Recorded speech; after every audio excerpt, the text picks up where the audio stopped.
وأصحابه وأزواجه وذرياته وأتباعه وبارك وسلم تسليما كثيرا كثيرا. أعوذ بالله من الشيطان الرجيم. بسم الله الرحمن الرحيم. وعد الله الذين آمنوا منكم وعملوا الصالحات ليستخلفنهم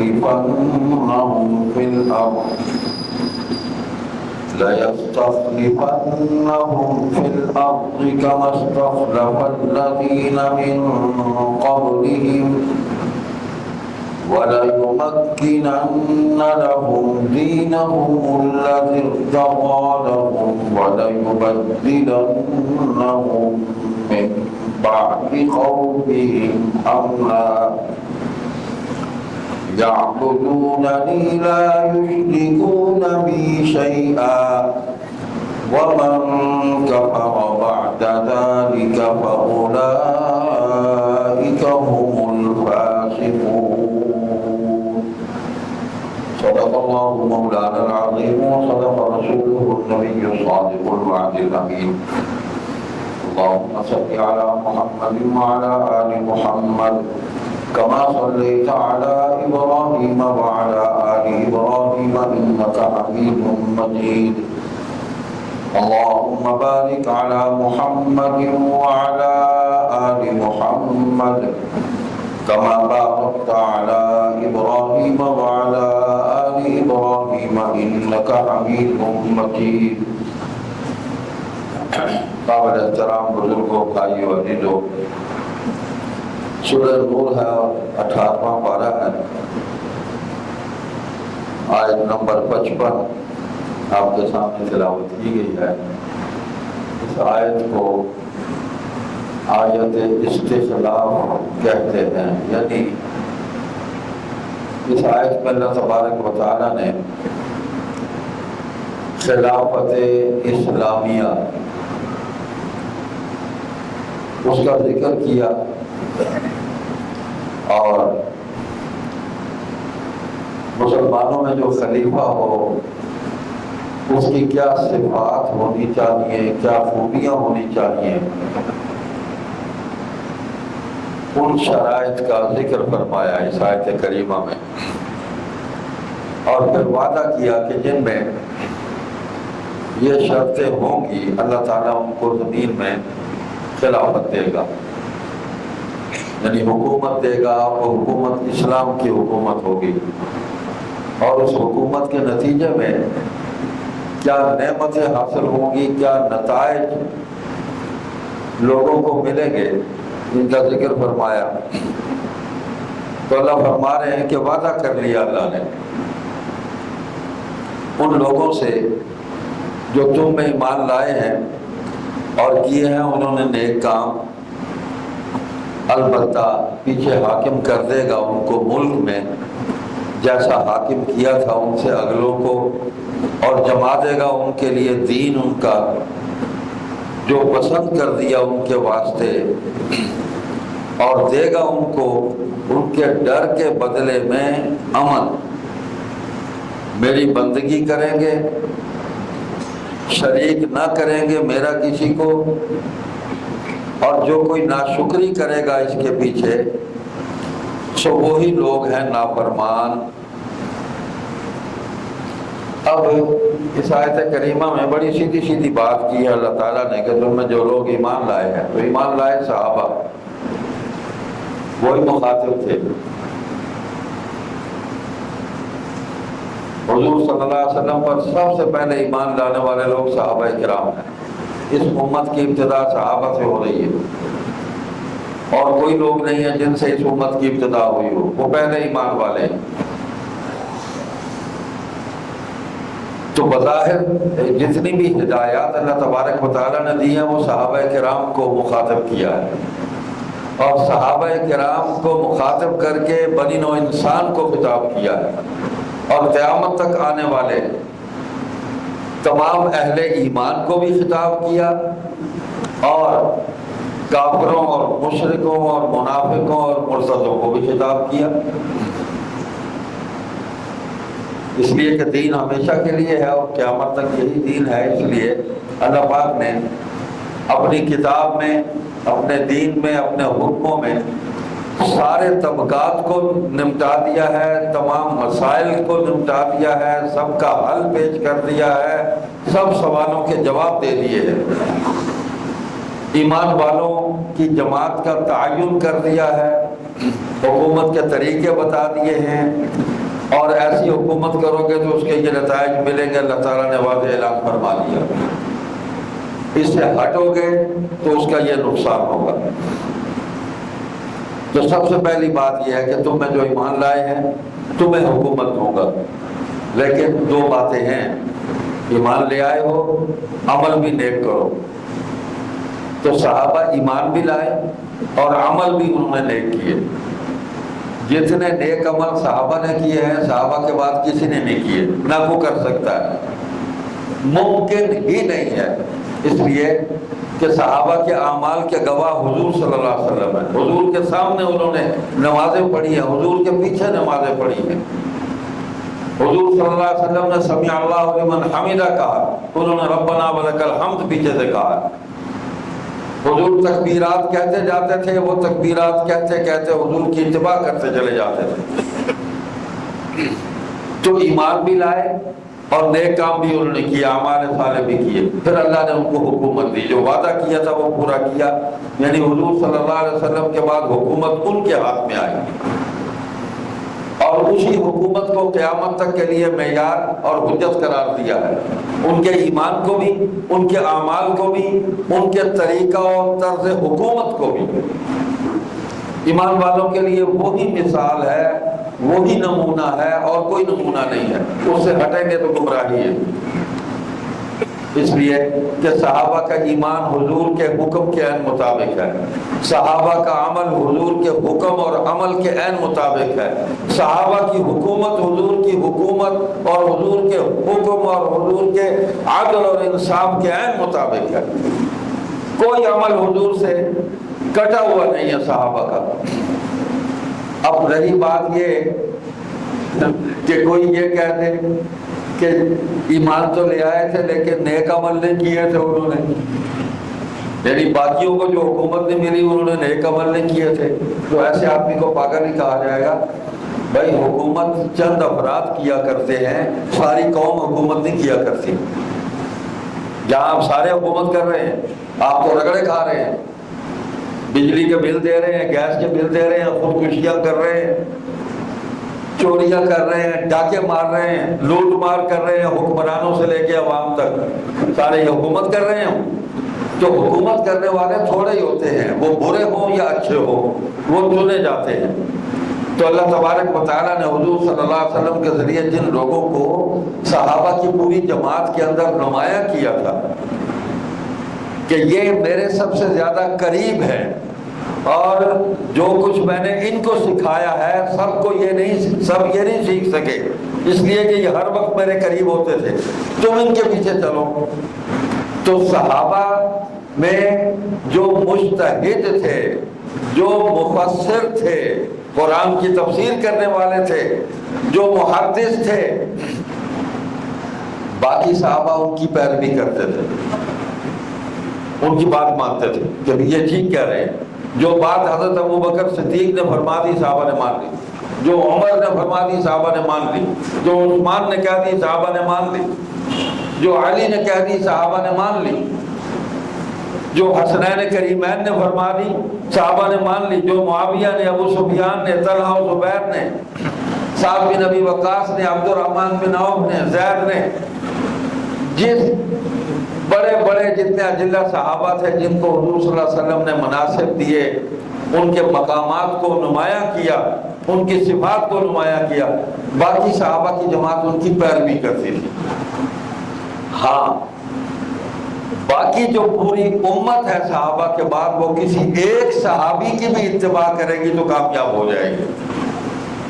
پوری امت کے لیے سارے صحابہ قابل اتباع ہے، لیکن صحابہ کے اندر جو صحابہ میں رہنما تھے، صحابہ کی پوری جماعت نے ان کی اتباع کی. جو امیر المومنین بن گیا بس اس کی بیعت کر لی، فرمانبرداری کی. تو ایمان بھی سب میں تھا، عمل صالح بھی سب میں تھا، نیک کام بھی سب نے کیے. لیکن صلاحیت ہر کام کی ہر آدمی کے اندر نہیں ہوتی. آپ دیکھیں نا، مکہ فتح ہوا تو حضور صلی اللہ علیہ وسلم نے ابو بکر کو گورنر کو نہیں بنایا، عمر کو نہیں بنایا، عثمان کو نہیں بنایا، علی کو نہیں بنایا، معاویہ کو نہیں بنایا، طلحہ و زبیر کو نہیں بنایا، کسی کو نہیں بنایا ان بڑوں میں سے. ایک بالکل نوجوان صحابی 17-18 سال کا عطاب ابن اسید جو بنو امیہ سے تعلق رکھتا ہے، اس کو بلایا کہ تم مکہ کے گورنر ہو.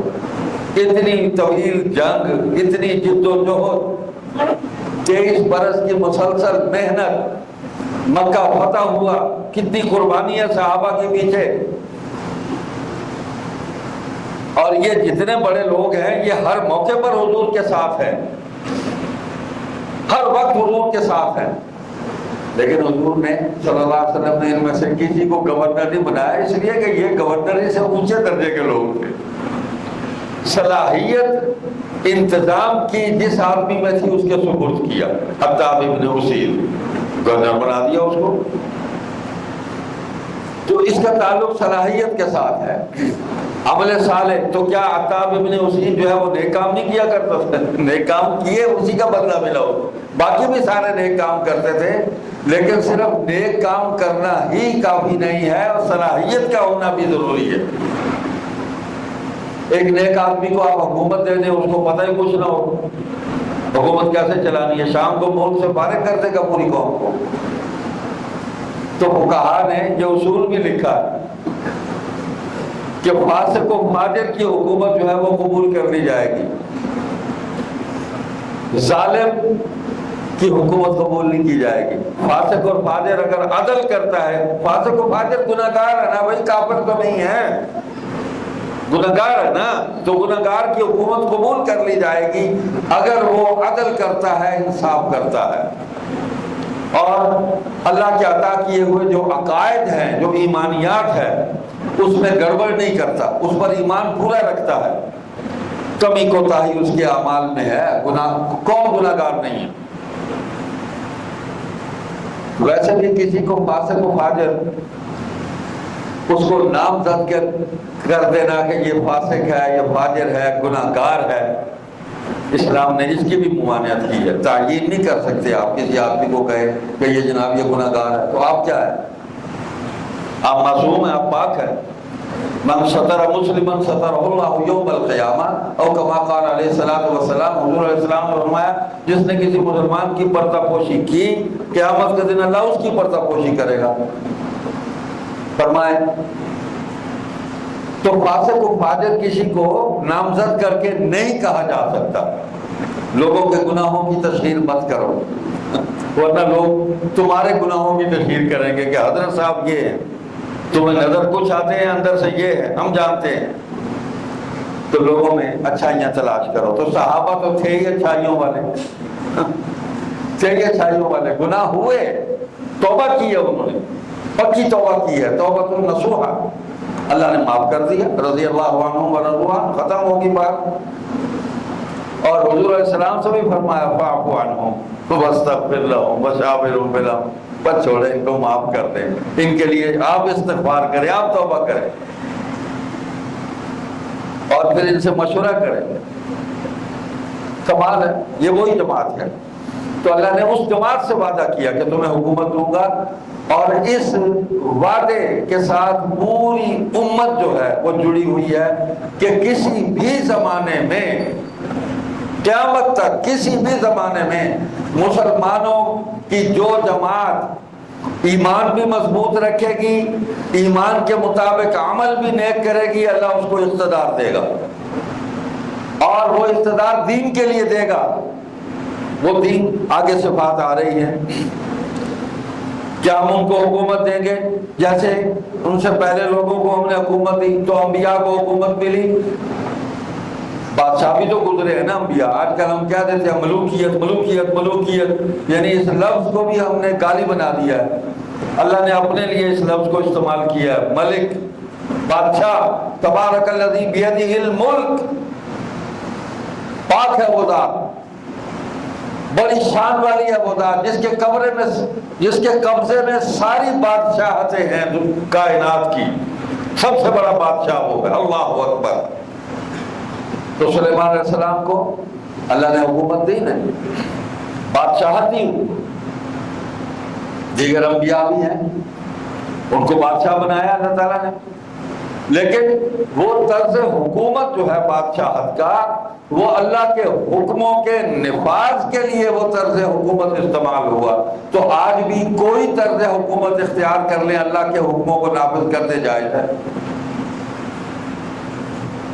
کوئی طریقہ حکومت آپ رائج کر لیں اور اس کے ذریعے اسلام کو نافذ کر دیں، اللہ کے حکموں کو نافذ کر دیں، جائز ہے۔ خلافت بھی ہے، امارت بھی ہے، بادشاہت بھی ہے۔ اللہ اکبر۔ تو سارے لوگ حکومت نہیں کیا کرتے، چند لوگ کرتے ہیں، تو اللہ نے چنا ہے حضور صلی اللہ علیہ وسلم کے بعد، ایسے نہیں چنا۔ نبی علیہ الصلوۃ والسلام نے فرمایا، ایک حدیث میں آپ کو سناتا ہوں، عن ابی سعید الخدری قال قال رسول اللہ صلی اللہ علیہ وسلم ما من نبی الا له وزیران من اہل السماء ووزیران من اہل الارض فاما وزیران من اہل السماء فجبریل ومیکائیل واما وزیران من اہل الارض فابو بکر وعمر۔ قال ابو عیسیٰ هذا حدیث حسن غریب۔ یہ ترمذی شریف کی حدیث ہے۔ حضرت ابو سعید خدری رضی اللہ تعالیٰ عنہ وہ فرماتے ہیں کہ رسول اللہ صلی اللہ علیہ وسلم نے ارشاد فرمایا، کوئی نبی ایسا نہیں جس کے 2 وزیر آسمان والوں میں سے اور 2 وزیر زمین والوں میں سے مقرر نہ کیے گئے ہوں۔ پس آسمان والوں میں سے میرے 2 وزیر جبریل اور میکائیل ہیں، اور 2 وزیر زمین والوں میں سے ابو بکر اور عمر ہے۔ صحابہ کی پوری جماعت ہے، زیادہ سے زیادہ 1.5 لاکھ صحابہ بنتے ہیں، تو وزیر 1.5 لاکھ وزیر تو نہیں بنیں گے۔ جو آدمی 1.5 لاکھ کو وزیر بنانے کا مطالبہ کرے، مطلب اس کے متعلق آپ کی کیا رائے ہو سکتی ہے؟ کچھ کہنے کی ضرورت نہیں، پارے گا، عقل سے پارے گا۔ تو اللہ تعالیٰ نے 2 وزیر بنائے ہیں، وہ زندگی میں بھی ساتھ تھے، دائیں بائیں، آج بھی حضور صلی اللہ علیہ وسلم کے ساتھ آرام فرماتا ہے، اور قیامت کے دن بھی حضور نے فرمایا ایسے ہی دیکھو گے۔ صحابہ کو خطاب کر کے فرمایا، یہ دیکھ رہے ہو میرے ساتھ دونوں کھڑے ہیں ابو بکر و عمر، یا رسول اللہ بالکل دیکھ رہے ہیں، گواہیاں نہیں ہیں حضور نے فرمایا قیامت کے دن بھی ایسے ہی دیکھو گے، میرے ساتھ ہوگے۔ صحابہ کسی جہاد میں ان دونوں کو شرکت کے لیے حضور کو درخواست کرتے، یا رسول اللہ ان کو بھیج دیں، حضور فرماتے مجھے ان سے جدا نہ کرو، میں ان کے بغیر نہیں رہ سکتا، بس تم جاؤ، ہم دعا کرتے۔ حضور کی دعا ایسی قبول ہوتی، صحابہ کو کامیابی حاصل ہوتی۔ تو یہ وزیر تھے، اور بھی احادیث ہے، حتیٰ کہ خلافت کا معاملہ بھی طے ہوا۔ خود حضرت علی رضی اللہ تعالیٰ عنہ سے روایت ہے، دارقطنی میں بھی ہے، ابن عساکر نے بھی اس کو نقل کیا ہے، عن علی رضی اللہ عنہ قال علی رسول اللہ صلی اللہ علیہ وسلم سألت اللہ ان یقدمک ثلاثا فابى علی الا تقدیم ابی بکر، کہ مجھے خود رسول اللہ صلی اللہ علیہ وسلم نے فرمایا تھا کہ اللہ تعالیٰ سے میں نے تمہارے لیے، حضرت علی کہہ رہے ہیں، حضرت علی فرما رہے ہیں کہ مجھے رسول اللہ صلی اللہ علیہ وسلم نے فرمایا کہ میں نے اللہ تعالیٰ سے 3 مرتبہ تمہارے متعلق درخواست کی کہ تمہیں پہلا خلیفہ بنا دوں، لیکن اللہ تعالیٰ نے اس سے انکار کیا اور ابو بکر کو پہلا خلیفہ بنانے کے فیصلے کا اظہار فرما دیا۔ اس لیے حضور نے مصلی پہ ابو بکر کو کھڑا کیا۔ اس وقت بھی یہی فرمایا حضرت عائشہ سے، انہوں نے کہا میرا باپ کمزور طبیعت کا ہے، اس کو معافی دے دیں، کسی اور کو کھڑا کریں، آپ کے ہوتے ہوئے آپ کے مصلی پہ کھڑے نہیں ہوں گے۔ فرمایا یا اللہ والمؤمنون الا ابا بکر، اللہ تعالیٰ اور ایمان والے ابو بکر کے سوا کسی اور پر راضی نہیں ہے، یہی کھڑا ہوگا میرے مصلی پہ۔ اور ایسا بھی ہوا کہ ابو بکر کھڑے ہیں تو حضور آ گئے، انہوں نے نماز شروع کی تو حضور بیمار تھے، اسی بیماری کی حالت میں حضور آہستہ آہستہ سہارے سے آ گیا، اور حضور آگے حضرت ابو بکر رضی اللہ تعالیٰ عنہ کے ساتھ بائیں طرف آ کر بیٹھ گئے، ابو بکر پیچھے ہٹ گئے، حضور نے باقی نماز مکمل کرائی۔ تو حضور نے ابو بکر کے پیچھے نماز پڑھی بھی اور ابو بکر کے ساتھ بھی نماز پڑھی، ابو بکر کو پڑھائی بھی۔ تو یہ اللہ کے فیصلے ہوتے ہیں، یہ لوگوں کے فیصلے نہیں ہوتے۔ اسلام کے نظام حکومت میں لوگوں کی رائے جو ہے، لوگوں کے فیصلے جو ہیں ان کا کوئی عمل دخل نہیں ہے، فیصلے اللہ کے، فیصلے قرآن کے ہیں، فیصلے حدیث کے ہیں، فیصلے سنت کے ہیں، فیصلے اجماع امت کے ہیں، قرآن و حدیث کی روشنی میں اجتہاد پر مبنی فیصلے ہیں۔ عام لوگوں کے فیصلے قرآن دین کے اندر ان کی کوئی حیثیت نہیں۔ تو ہر آدمی جو ہے وہ ایک نیا دین لے کر آ جائے گا، یہی کچھ تو ہو رہا ہے۔ تو صحابہ نے بھی اپنے فیصلے نہیں کیے، بڑوں نے جو فیصلے کر دیے اس کی اتباع کی۔ جو فیصلے ابو بکر و عمر نے کیے، جو صحابہ کی مجلس شورا نے کر دیے، صحابہ نے اس کو قبول کیا۔ وہ چاہے ہمارے دینی اعمال کے متعلق ہیں یا امور مملکت کے متعلق ہیں، ہماری زندگی کے دیگر مسائل کے متعلق ہیں، صحابہ کی اجماع امت فیصلہ کیا، مجلس شورا نے، بڑے لوگوں نے اجتہاد کیا قرآن و حدیث کی روشنی میں، صحابہ کی پوری جماعت نے اس کو مانا اور اس کی اتباع کی، یہی اجماع امت ہے۔ اور اسی پر ہم چل رہے ہیں، جو تسلسل ہے پوری امت کا آج تک چلا رہا ہے۔ تو اس آیت کریمہ میں اللہ تعالیٰ نے وعدہ کیا ہے کہ تمہیں حکومت دوں گا، اور اللہ نے وعدہ پورا کیا، ابو بکر کو حکومت ملی۔ حضرت علی نے فرمایا کہ حضور صلی اللہ علیہ وسلم نے دین کی امامت کے لیے ابو بکر کو ہمارا امام بنا دیا، تو ہم نے دنیا کی امامت کے لیے ابو بکر کی امارت کو قبول کر لیا، ابو بکر کی رہنمائی کو قبول کر لیا۔ تو وہ تو ایک تھے، اشداء علی الکفار رحماء بینہم، وہاں دنیا کے مفاد کا کوئی اتنا ذرہ بھی صحابہ کے دل میں نہیں تھا، ان کی ہر بات اور ہر عمل جو ہے وہ اللہ اور اللہ کے نبی کی رضا کے لیے تھا۔ اللہ راضی ہو جائے، اللہ کے نبی صلی اللہ علیہ وسلم راضی ہو جائے، بس انہی کی اتباع ہو جائے۔ اسی لیے صحابہ کی جماعت کے ایمان کو پوری امت کے لیے معیار قرار دیا گیا۔ فَإِنْ آمَنُوا بِمِثْلِ مَا آمَنْتُمْ بِهِ فَقَدِ اهْتَدَوْا، ان جیسا ایمان لے آؤ، ہدایت پہ آ جاؤ گے۔ ہدایت مشروط ہے صحابہ کے ایمان کے ساتھ، کسی اور کا دامن پکڑو گے وہ حضور کی بارگاہ کے بجائے کہیں اور لے جائے گا آپ کو۔ تو اللہ پاک نے فرمایا حکومت دیں گے، اور اس حکومت کے نتیجہ کیا ہوگا کہ دین جو ہے وہ مستحکم ہو جائے گا، دین کی حکومت قائم ہو جائے گی، ہر طرف دین کے احکام نافذ ہو جائیں گے، اور جو خوف ہے وہ ختم ہو جائے گا، دشمن کا خوف، جان کا خوف، مال کے لٹ جانے کا خوف، ایمان کے لٹنے، سب خوف ختم ہو جائیں گے، امن قائم ہو جائے گا۔ اللہ تعالیٰ خوف کو امن میں بدل دے گا۔ یعبدوننی لا یشرکون بی شیئا، اور یہ وہ لوگ ہوں گے جو میری بندگی کریں گے، کسی بھی طریقے سے شرک نہیں کریں گے، میری ذات میں کسی کو شریک نہیں ٹھہرائیں گے، پکے موحد ہوں گے، اس پر کوئی مفاہمت نہیں کریں گے، کوئی شرکی عمل نہیں کریں گے، نہ عقیدہ نہ عمل۔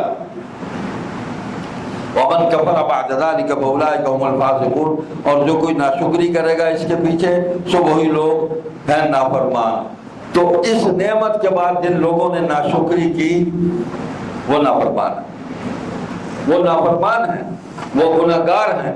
تو جو صحابہ کے اس عمل سے خوش نہیں ہے اور اس پر اعتماد نہیں ہے، صحابہ کے فیصلوں پر اعتماد نہیں ہے، حضرت عمر کے، حضرت ابو بکر کے فیصلوں پر اعتماد نہیں ہے، عثمان اور علی کے فیصلوں پر اعتماد نہیں ہے، تو وہ اپنا علاج کرائے، اپنا ایمان ٹھیک کرے، اس کا ایمان نہیں ہے، ایمان گڑبڑ ہے اس کا۔ صحابہ ہمارے ایمان کا حصہ ہے، وہ قرآنی شخصیات ہیں. صحابہ کے وجود اور ان کے ایمان اور ان کے اعمال کو تاریخ کے ترازو میں تولنا انتہائی حماقت اور جہالت ہے. نہیں تول سکتے ہم تاریخ میں. تاریخ تو ہماری تمہاری لکھی ہوئی. صحابہ کا تول قرآن نے کیا. وَكُلٌّ وَعَدَ اللَّهُ الْحُسْنَى کر دیا تول. رضی اللہ عنہم ورضوا عنہ راضی ہو گیا اللہ ان سے, وہ اللہ سے راضی ہو گئے. ان کی توبہ قبول ہوگی, اللہ نے معاف کر دیا ان کو. کوئی غلطی باقی نہیں رہی, کوئی گناہ باقی نہیں رہا. اب ان کے دامن میں سوائے نیکیوں کے اور کچھ نہیں ہے, خیر اور بھلائی کے کچھ نہیں. تو ختم ہوگی بات, ان جیسا کوئی بھی نہیں ہے. تو سیدنا عمر رضی اللہ تعالیٰ کو حضور صلی اللہ علیہ وسلم کے تربیت یافتہ اور حضور کے مانگے ہوئے, اللہ سے طلب کیے ہوئے ایک جلیل القدر صحابی ہیں, اور اللہ تعالیٰ نے ان کے ذریعے تکمیل دین کے جو نظارے قائم کیے ہیں. اللہ اکبر. انشاءاللہ آئندہ جمعے بھی اس پر گفتگو چلے گی کہ جس طرح قرآن کی آیات آپ کی خواہشات پر اللہ نے نازل کی, اللہ نے فیصلے کر دیے. عمر کے دل میں خواہش پیدا ہوئی, حضور کے دل پر قرآن نازل ہو گیا. یہ پردے کا حکم, یہ مقام ابراہیم پر نماز پڑھنا اور دیگر مسائل ہیں. تقریباً 40 کے قریب مقامات ہیں کہ حضرت عمر کے دل میں ایک بات آتی تھی, ادھر حضور کے دل پر آیت نازل ہو جاتی تھی. تو یہ وہ لوگ تھے. تو جس کو نبی نے مانگا بھلا وہ غلط ہو سکتا ہے, نبی کا انتخاب غلط ہو سکتا ہے. یا اللہ تو اسلام کو عزت دینا چاہتا ہے تو عمر دے دے, یا یہ عمر بن حشام دے دے. تو دونوں میں سے ایک مانگا تھا جو حضور کی شان کے لائق تھا, اللہ نے وہ دے دیا. اور ایسا دیا کہ اس نے اسلام کے نظام حکومت کو تشکیل دے کے پوری دنیا کے سامنے ایک عظیم الشان طرز حکومت, نظم مملکت وہ قائم کر کے اسلام کو عملی طور پر پوری دنیا کے سامنے پیش کر دیا. آج تک حضرت عمر رضی اللہ تعالیٰ عنہ کی جو اصلاحات ہیں, جو فیصلے ہیں اور جو ان کے کارنامے ہیں, نظم مملکت, حکومت, اقتدار, اس کو چلانے, فلاح انسانیت, لوگوں کی خیر خواہی اور بھلائی کے لیے جو کچھ انہوں نے کیا, اس سے بڑھ کر کوئی نہیں کر سکا, نہ کو کر سکتا ہے. بلکہ اسی پر چلتے ہوئے, اسی کو ماڈل بناتے ہوئے ہم کسی بھی خطے میں, کسی بھی جگہ پر اسلام کو نافذ کر سکتے ہیں. اس کے علاوہ ہمارے پاس کوئی ماڈل نہیں ہے. اللہ تبارک و تعالی مجھے اور آپ کو صحابہ کی سچی محبت نصیب فرمائے. سبحانک اللہم و بحمدک, نشہد ان لا الہ الا انت, نستغفرک و نتوب الیک.